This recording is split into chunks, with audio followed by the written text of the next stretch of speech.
How's everybody doing? Welcome back to Asshat Podcast on YouTube.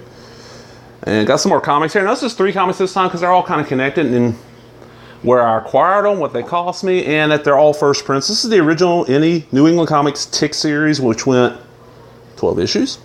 So I got 5, 11, and 12. Ben Edlund, did this series, and he ended up never finished it. There's a 13th issue that he was supposed to write for years and years and years and years, and somebody else did it.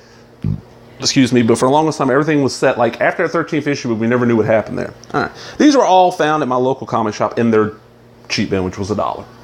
They're oversized, which sucks because I don't have bags for them, but they're not mint. They're red copies, but still for $1, I was not gonna pass these up, even though I own the trade. Like I said, these are all first prints. So this is like from August '89, and they wanted $2 for this fucker. Black and white.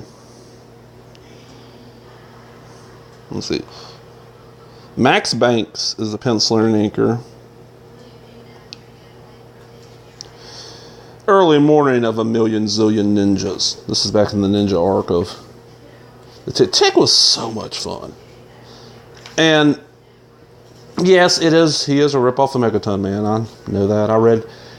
Probably read or knew of Megaton Man before I knew of the Tick. And I think I read an issue of Megaton Man. No. Let me see. Doing math in my head. No, I probably read an issue of the Tick before I read one of Megaton Man, Tick Talk, which was their letter space. And the Tick at this time was not coming out at any special time. Emergency filler insert special. Pull cord and inflate. What the fuck? Emergency filler insert. Well, it's not quite that bad. This is a lot of stuff we intended to print eventually. The Mites insert was going to appear in this issue, but the powers to be decided that NEC Press will not be publishing Mites. For details, see below. The sketches and individual illustrations presented here were done between 1981 and a few months ago. They show some of the other work I've been doing.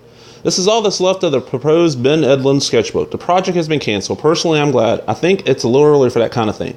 The first story is a 2-page Tick tale, which first appeared in issue 2 of the Independent Comic Sampler, a small press showcase of independent comic artists. I wrote and drew this in one night. The concept sprang from the enjoyment I got out of Octopi. It's the kind of tone I'd love to maintain in the Tick comic itself, but the plotting, characterization, and humor requirements often restrain the oddness to sporadic outbursts only.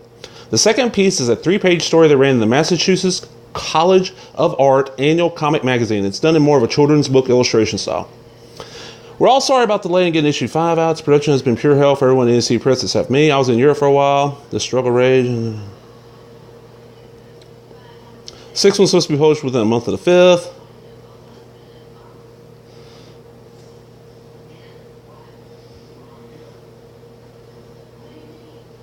Okay, so we got like this little story. And it's all really white paper. I forgot this was even in here. We got letter pages, of course. And like I said, you can get these are reprinted all over, and even these issues have got multiple printings. But like that little insert, I don't think it's in any of the later editions. I don't know about that 12th issue. That 12th issue might only have like a second print. I think every issue went to at least a second printing, and I don't know with what issue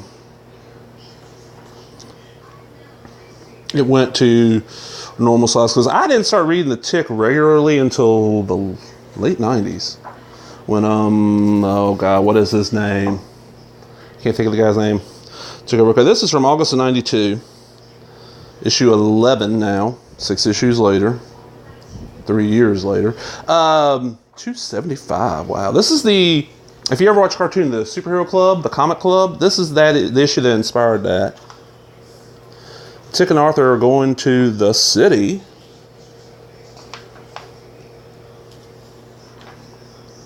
And there's the big gelatin Threckerzard. What's his name? Threckerzog. Okay, Threckerzog. I thought that was right. There's Agrippa. There's like their Punisher guy. Comic Club, Valhalla Night. Sidekicks Lounge.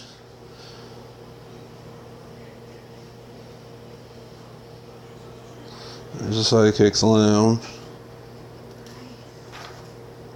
And this is where, the Tick we all know, ends up fighting Barry the Tick and wins the Tick name, which sets up the next issue where they take over Barry's property, the Tick Cave. Which I don't think that actually happened in the cartoon. It's been forever since I've seen the cartoon. Paul Samurai, Man-Eating Cow coming soon. Arachnia. Okay. Letter page, of course. Subscription. $18 for 6 issues. Circus of the Mighty. I got one of these. Back issues. The Tick Society. The Mystic Order of Arachnid Vigilance. And a really cool Tick back cover. Okay.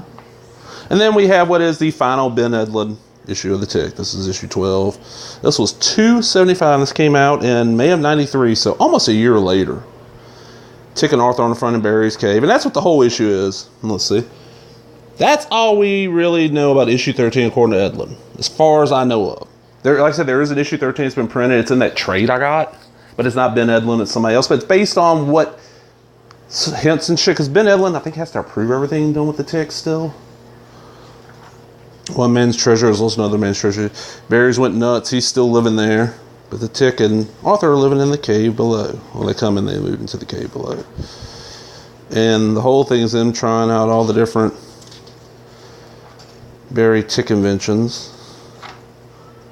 And we see the Moth Woman,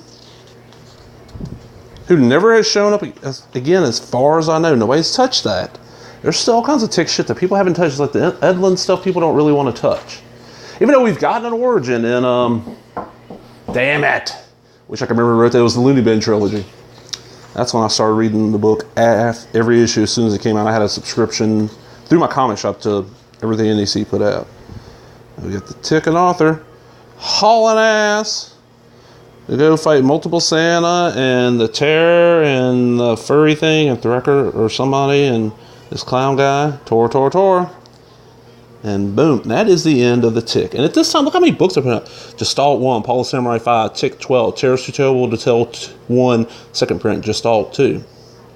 Chroma Tick 6, which is color versions of issue 6, I would guess. Man-Eating Cow 5, Tales Too Terrible to Tell 8. Anti-Hitler Comics 2, Paul the Samurai 6, Tales Too Terrible to Tell 9. Gestalt 3, Chroma Tick 7, Gestalt 4, Man-Eating Cow 6, Chroma Tick 5, new Tick number 1.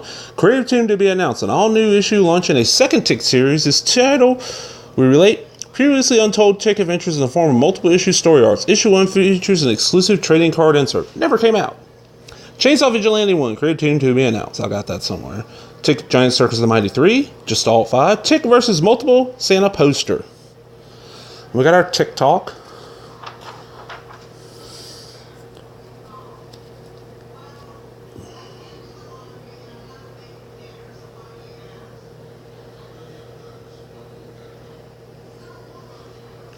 Ben Edlund talking about it and puts a message. I never had a decoder. The Fan Awards 92. And the cartoon not started by then, so you have 3 issues of the Tick. That's kind of cool. And $1 each, which these are ones where even if they'd asked, hey, we want $3, $5 each, I would have paid it because it's first printings of the Tick, and I love the Tick. But yeah, check that out. Well, I hope everybody enjoyed that, and if you did, boom, give me a thumbs up, leave a comment, subscribe, all the other bullshit. Talk to everybody later. Bye-bye.